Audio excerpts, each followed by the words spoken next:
अब शो में जोड़ते हैं इस स्टार्टअप के रियल एस्टेट मंत्र की तमाम बातें तो आपने जान ली। अब जुड़ते हैं इस दुनिया के दिग्गजों से। जी हां, हमारे साथ हैं रफीक मर्चेंट, जिन्हें किसी परिचय की जरूरत नहीं।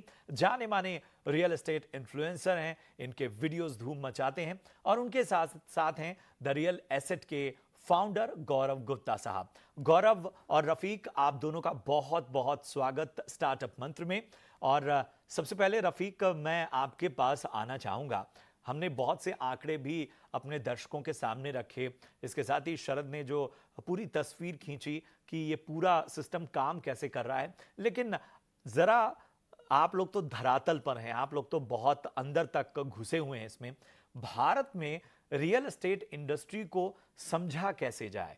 फिलहाल चूंकि कोविड का दौर निकल चुका है, तो अब ये मार्केट किस तरह का है, कोविड के टाइम किस तरह का डेंट लगा, जरा हमारे दर्शकों को इस बारे में पूरी जानकारी दें। तो आपने देखा होगा कि पैंडेमिक के बाद पहले रियल एस्टेट पैंडेमिक के पहले कोई भी उसकी कदर नहीं करता था कि रियल एस्टेट है, प्रॉपर्टी है, तो कोई भी उसको सीरियसली नहीं लेता था इन्वेस्टमेंट में भारत में। फिर जब पैंडेमिक हुआ तो पैंडेमिक में लोगों ने रियलाइज किया कि स्पेस बहुत कम है जहां हम घर में रह रहे लॉकडाउन में, तो हमारे पास पैसा भी है, डिस्पोजेबल इनकम भी है, तो हमें चाहिए कि इन्वेस्ट करना है। तो वही लोग फिर रुके हुए थे और यही देख रहे थे कि कब लॉकडाउन खत्म हो and then we can invest, मतलब वो अपग्रेड करना चाहते थे स्पेस को।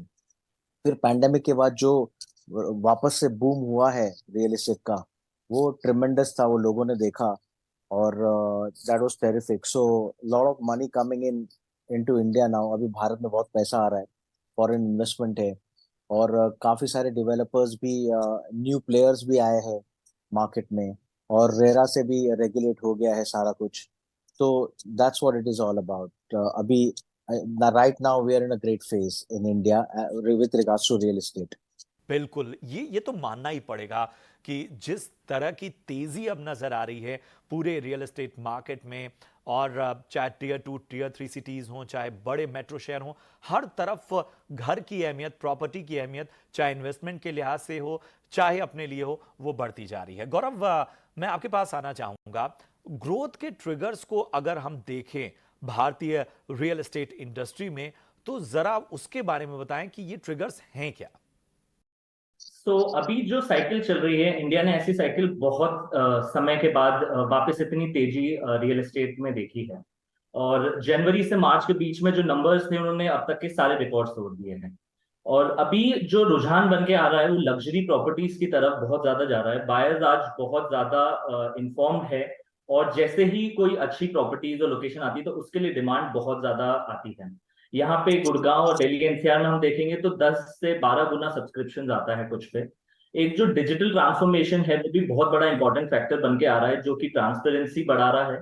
प्लस जो गवर्नमेंट की इनिशिएटिव है, रेरा है, प्रधानमंत्री आवास योजना है, इन्होंने भी कहीं ना कहीं अकाउंटेबिलिटी बहुत ज्यादा बढ़ाई है, जिसकी वजह से इन्वेस्टर्स में कॉन्फिडेंस बढ़कर आया है। और जो पॉजिटिव इकोनॉमिक आउटलुक इंडिया का बेहतर हुआ है भारत वर्ल्ड ओवर के सामने, उसकी वजह से भी जो एफडीआई है वो उसका रुझान रियल एस्टेट में ज्यादा बढ़ा है। बिल्कुल, ट्रांसपेरेंसी बहुत ज़रूरी है, प्रोफेशनलिज्म बहुत ज़रूरी है। और आज के दौर में जो ग्राहक है वो भी जागरूक हो गया है। तो आप उसके साथ जो है वो जो भी डील करें वो बेहतर प्रोफेशनलिज्म के साथ करें, ये गुंजाइश बनाए रखिए, तभी बेहतर माहौल बनेगा। रफीक, मैं आपके पास आना चाहूँगा। मुंबई पर ज़रा फोकस करूँगा मैं। यहाँ की रियल एस्टेट इंडस्ट्री को देखें तो अपने आप में अलग है। इस पर अगर फोकस करें तो किस तरह के ट्रेंड्स आपको देखने को मिल रहे हैं? मुंबई में अभी ऐसा हुआ है कि टाउनशिप्स आ रहे हैं, पहले टाउनशिप्स नहीं थे, तो अभी बड़े बड़े टाउनशिप्स आ रहे हैं। और देखो मुंबई में तो लैंड बहुत कम है फिलहाल। तो और एक ट्रेंड आ रहा है, वो रीडेवलपमेंट का ट्रेंड ट्रेंड मैसिव है। मतलब री सारी सारी पुरानी बिल्डिंग है, 30-40 साल पुरानी, और 30 इयर्स के बाद आप रीडेवलप कर सकते हो। तो सारे डेवलपर्स है जो रीडेवलपमेंट की कोशिश में है, और उनको वो प्रोक्योर कर रहे हैं वो सारी बिल्डिंग्स। आप कोई भी वेस्टर्न सबर्ब या ईस्टर्न या सेंट्रल में देखोगे तो रीडेवलपमेंट काफी हो रहा है, क्योंकि लैंड नहीं नहीं है, न्यू लैंड नहीं है। तो जो टाउनशिप की मैं बात कर रहा था वो थाने, कल्याण, बदलापुर, पनवेल, वहाँ टाउनशिप आ रही है 100 एकड़ की, फिर 50 एकड़ की, सो और बड़ी बड़ी टाउनशिप है। लेकिन if you check in Mumbai, अगर Borivali to Churchgate east west आप देखो, घाटकोपर पर देख लो या तो फिर चेंबूर देख लो या कोई भी एरिया देख लो, वहाँ रीडेवलपमेंट का ज्यादा ट्रेंड है। तो द डेवलपर्स, नए प्लेयर्स भी जो आए वो रीडेवलपमेंट के उसमें देखते हैं, एंगल में देखते हैं कि हमें एक अपॉर्चुनिटी है। तो ये रीडेवलपमेंट और टाउनशिप, और तीसरा जो ट्रेंड है वो amenities, state of the art amenities का है। और state of the art amenities है तो लोगों को पसंद है, एंड लोग उसको, उसकी तरफ ज्यादा झुकाव है लोगों का कि अम्यूनिटीज के साथ उनको देखना है। बिल्कुल। और मुंबई की रियल एस्टेट इंडस्ट्री, जहां रेंटल इनकम भी ज़्यादा है, जहां पर प्रॉपर्टी के दाम भी आसमान छूते रहते हैं, और उन सब में आम लोगों को भी अफोर्डेबल हाउसिंग की पहुंच बना पाना, ये भी बड़ा चैलेंज है। और मेरे ख्याल से इस पे काम करने की तमाम स्टार्टअप्स और बिल्डर्स को ज़रूरत है। चलिए बढ़ते हैं आगे। रफीक, मेरा अगला सवाल भी आपसे ही है। फेस्टिव सीजन करीब है, एक लंबा सिलसिला चल निकलेगा, ऐसे में जरा बताइए बुकिंग ट्रेंड्स क्या कहते हैं, नए लॉन्च को लेकर क्या स्टेटस है अभी? फेस्टिव सीजन में मैं देखो, सारे मुझे फोन कॉल्स आते हैं, मैं बायर से वन ऑन वन रहता हूँ, सारे बायर्स मुझे फोन करते हैं। तो सारे लोग क्या कहते हैं कि हमारे लिए ऑस्पिशियस है, हम फेस्टिव सीजन में इन्वेस्ट करेंगे। और काफी डेवलपर्स भी जो है वो फेस्टिव सीजन में लॉन्च करते हैं और अच्छा डिस्काउंट के साथ करते हैं। और the launches are very good. और लॉन्च में अगर बायर्स इन्वेस्ट करते हैं तो उनको काफी फायदा हो जाता है as compare to new construction में लेंगे जो रेडी है, तो उनको काफी फायदा हो जाता है प्राइसिंग के सिलसिले में, और उनको टाइम भी मिल जाता है पेमेंट के सिलसिले में। तो फेस्टिव सीजन आ रहे हैं तो लॉन्च बहुत जबरदस्त आ रहे हैं। जैसे मैं कहते रहता हूँ कि बहुत फैंटास्टिक लॉन्च है, और काफी सारे प्लेयर्स हैं जैसे मैंने कहा, और they coming up in big way. So वो ये वक्त की मतलब राह देखते हैं कि कब आए फेस्टिवल्स और हम लॉन्च करें, और उसके लिए मैसिव इन्फ्लक्स आता है, मैसिव बहुत लोग आते हैं और इन्वेस्ट करते हैं। मतलब अगर 1000 फ्लैट लॉन्च करेंगे ना, तो उसमें से 700-800 फ्लैट बिक जाते हैं, इतना मैसिव रहता है 3-4 दिन में। बिल्कुल। फेस्टिव सीजन जो होता है वो एक बड़ा ही शुभ मौका होता है, एक पावन अवसर होता है जब लोग प्रॉपर्टी में इन्वेस्ट करना चाहते हैं, अपने नए घर में प्रवेश करना चाहते हैं, अपना नया कारोबार बढ़ाना चाहते हैं। और इस लिहाज से जो है वो बड़ा मौका खास हो जाता है। लंबा सिलसिला निकल पड़ेगा, गणपति, उसके बाद आप दिवाली, दशहरा, फिर ईयर एंड तक क्रिसमस, बहुत सारी चीज़ें, और लोग इस मौके का भरपूर फायदा उठाएंगे। चलिए गौरव, आपके पास आना चाहूंगा। रियल एस्टेट मार्केट की अच्छी बातों को तो हमने समझ लिया, लेकिन इसकी चुनौतियां भी अपार हैं, और आज से नहीं है, शुरुआत से ही बनी हुई हैं। आज भले सुविधाओं का भरा पूरा संसार है, उसके बावजूद इस पूरे सेक्टर के चैलेंजेस को किस तरह से देख रहे हैं? अगर सेलर साइड की तरफ से देखा जाए तो एक जो हाई इंटरेस्ट रेट्स है और जिसकी वजह से फंडिंग कॉस्ट बहुत ज्यादा बढ़ रही है डेवलप सेलर्स के बिहाफ पे, और एक जो उसकी वजह से जो इंक्रीजिंग कॉस्ट भी है, सप्लाई चेन इश्यूज हमने देखा है पिछले कुछ सालों में रहे हैं, उसकी वजह से प्रॉपर्टी खरीदना और बेचना आज के लिए बहुत मुश्किल, एक लेवल बढ़ गया है जो कि पहले बहुत टाइम से हमने बहुत ज्यादा बढ़ता हुआ देखा है। तो उसकी वजह से सेलर को इश्यूज आ रहे हैं। कहीं ना कहीं बायर्स के पॉइंट ऑफ व्यू से जो इंटरेस्ट रेट है उसकी वजह से ईएमआई का लोड उन पे बहुत ज्यादा बढ़ा है, और कहीं ना कहीं एक जो स्लो पेस ऑफ डेवलपमेंट जो सोशल इंफ्रास्ट्रक्चर का रहा है उसकी वजह से भी कहीं ना कहीं रुझाव कम हुआ है। उसके अलावा एक कहीं ना कहीं रेगुलेटर्स को डिलेड प्रोजेक्ट्स और लिक्विडिटी पे ध्यान देना पड़ेगा, जो कि पिछले साइकिल में हमने कुछ बड़े बहुत बड़े डेवलपर्स को बैंकरप्ट होकर देखा था, तो वो सेम साइकिल रिपीट ना हो इस वाली बुल साइकिल में, वो इनको बहुत ध्यान देना पड़ेगा उन चीजों में।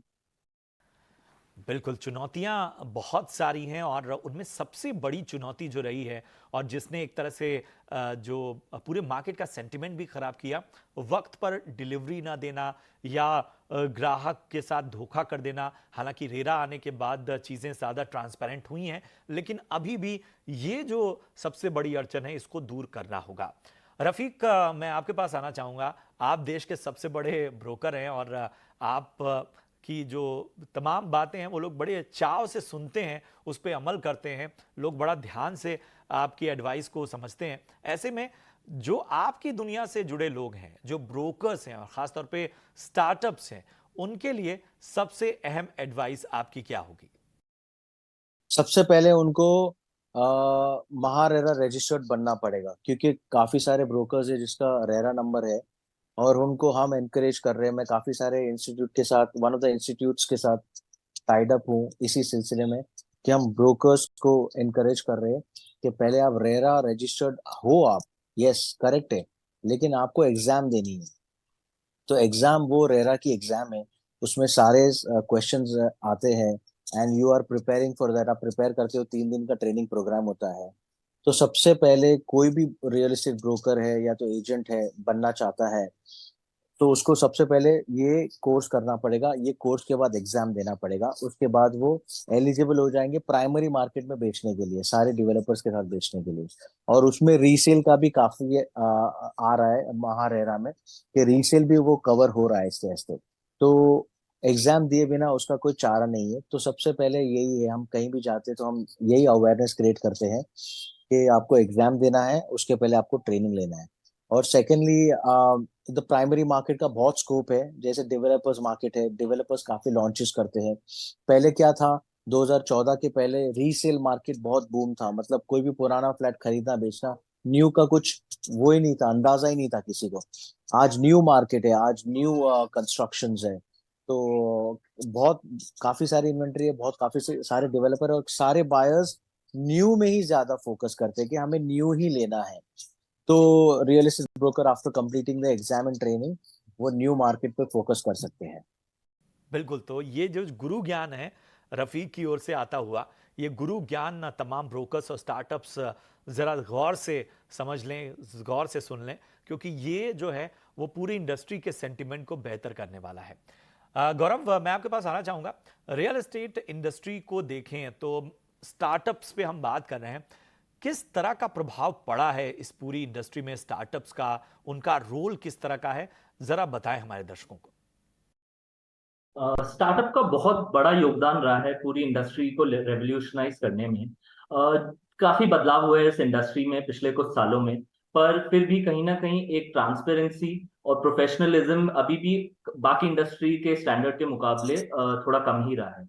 तो काफी स्टार्टअप्स कहीं ना कहीं डेटा एनालिटिक्स और आर्टिफिशियल इंटेलिजेंस के बिहाफ पे प्रॉपर्टी सर्च, प्रॉपर्टी मैनेजमेंट से लेके हर जो फैक्टर्स होते हैं, सेगमेंट्स होते हैं रियल एस्टेट इंडस्ट्री में, उसमें बेटर कर रहे हैं, जिसकी वजह से बायर्स और इन्वेस्टर्स दोनों के लिए बहुत आसान हो रहा है प्रॉपर्टी बाय और मैनेज करना उनको। एक जो वर्चुअल रियलिटी फैक्टर बन के मिलता है कि काफी कॉज बहुत सारे ऑप्शंस हैं मार्केट में, तो वहां कहीं ना कहीं वर्चुअल रियलिटी और डिजिटल इंफ्रास्ट्रक्चर बहुत हेल्प कर देता है कि लगभग प्रोजेक्ट्स और प्रॉपर्टी के बारे में 70 से 80% तक उनको सारी नॉलेज अपने घर बैठे बैठे हो जाती है, जिसकी वजह से बायर्स का भी टाइम बचता है और वैल्यू एडिशन होता है पूरी वैल्यू चेन में। एक कहीं ना फ्रैक्शनल ओनरशिप में भी काफी इन्वेस्टर्स का रुझान, स्पेशली जो यंगस्टर्स है उनका रुझान बहुत बड़ा है। काफी स्टार्टअप्स इस स्पेस को भी कंटिन्यूसली रेवोल्यूशनाइज कर रहे हैं और बहुत अपॉर्चुनिटीज बोथ रेजिडेंशियल और कमर्शियल में प्रोवाइड कर रहे हैं to invest with controlled risk. एक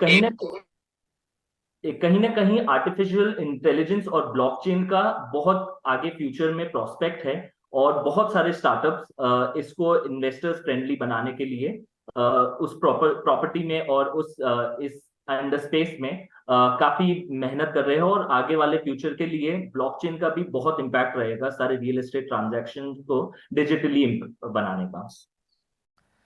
चलिए गौरव, अगला सवाल भी आपसे ही है। जरा अपनी कंपनी के बारे में बताइए और ये भी बताइए कि आने वाले वक्त में आप ग्रोथ को लेकर किस तरह का आपका नजरिया बन रहा है, आपकी कंपनी किस तरह से काम करती। Absolutely. So the real asset is there to help enable first-time generations investors in real estate.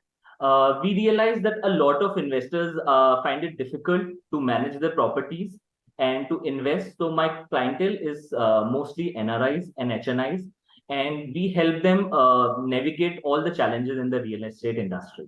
और इसकी ग्रोथ बहुत फैंटास्टिक है। लास्ट 1 ईयर से we have received fantastic response, and the whole idea why I started this was to add professionalism and transparency to this opaque industry. बिल्कुल, तो ये startups का जो पूरा प्रभाव है वो इस इंडस्ट्री पर बेहतर तरीके से नज़र आ रहा है और यही वजह है कि नए-नए स्टार्टअप्स आ रहे हैं, नए-नए तौर तरीके आ रहे हैं, जिसके बारे में हमने आपको जानकारी भी दी। और चलिए आखिरी सवाल रफ़ीक मेरा आपसे है और ये सवाल क्या कह लीजिए, ये तो दर्शकों की डिमांड कह लीजिए। आपका अंदाज़ बड़ा दिलचस्प है, आप जब चीज़ें समझाते हैं या जब अपने कंज्यूमर को टारगेट करते हैं तो बड़ा दिलचस्प अंदाज में आप बातें करते हैं। आज आप ईटी नाउ स्वदेश पे हैं तो जरा हमारे दर्शकों को भी अपने अंदाज में जरा कोई खास मैसेज दे दीजिए। Thank you so much for your जबरदस्त शो। और अगर आपको रियल एस्टेट इंडस्ट्री में करियर बनाना है तो आपको एक अफलातून रेरा प्रोग्राम का ट्रेनिंग लेना पड़ेगा और एग्जाम देना पड़ेगा और आप जोरदार रियल एस्टेट एजेंट बन सकते हो। वाह। बिल्कुल, बिल्कुल और ये यही तो क्वालिटी है और यही वजह है कि ये पूरा शो जो है वो हम इन दिग्गजों के साथ जब बात करते हैं तो उनकी यूनिक जो क्वालिटी है उसके साथ बात करते हैं और रफ़ीक और गौरव आप दोनों का बहुत-बहुत शुक्रिया। बहुत अच्छा लगा आपसे बातचीत करके और इस पूरे सेक्टर को, स्टार्टअप्स के रोल को, इनको समझने में, चुनौतियों में, इन सब को बेहतर तरीके से हम समझ पाए आप सभी के इनसाइट से। बहुत-बहुत धन्यवाद एक बार फिर से शो में जुड़ने के लिए। तो इस पूरे इकोसिस्टम को हमने समझा और इसके फ्यूचर के बारे में भी बातचीत की। भारत के अगर स्टार्टअप इकोसिस्टम को देखें ओवरऑल तो ये दुनिया का तीसरा सबसे बड़ा इकोसिस्टम बन चुका है। 2016 में सरकार द्वारा स्टार्टअप इंडिया मुहिम शुरू किए जाने के बाद से अब तक देश में मान्यता प्राप्त स्टार्टअप्स की संख्या में 21 गुना बढ़ोतरी दर्ज की गई है। आज की तारीख में 90,000 से ज्यादा स्टार्टअप्स हो चुके हैं। 2016 में इनकी संख्या 400 के थोड़े ऊपर थी। रियल एस्टेट सेक्टर ने कोविड के बाद टेक्नोलॉजी को अपनाया और क्या तेजी से अपनाया। प्रॉप टेक की संख्या 200% सालाना की दर से बढ़ी है और इससे ग्राहकों को प्रॉपर्टी खोजने के लिए बहुत ज्यादा भटकना नहीं पड़ता। फोर्ब्स का एक आंकड़ा है, उसके मुताबिक 90% जो उपभोक्ता हैं ऑनलाइन प्रॉपर्टी सर्च करते हैं और 51% ऑनलाइन खरीदारी तक का भी पहुंच जाते हैं। तो ये आंकड़ा अपने आप में बताता है कि किस तरह से इस सेक्टर में स्टार्टअप्स की भूमिका ने एक बड़ा फर्क पैदा किया है। उम्मीद करते हैं कि आज का स्टार्टअप मंत्रा आपको पसंद आया हो। आपके कुछ सुझाव हो तो हमारे सोशल मीडिया पेजेस पर जाकर बताइए। फिलहाल मुझे और मेरी पूरी टीम को दीजिए इजाजत। आप देखते रहिए ईटी नाउ स्वदेश। नमस्कार।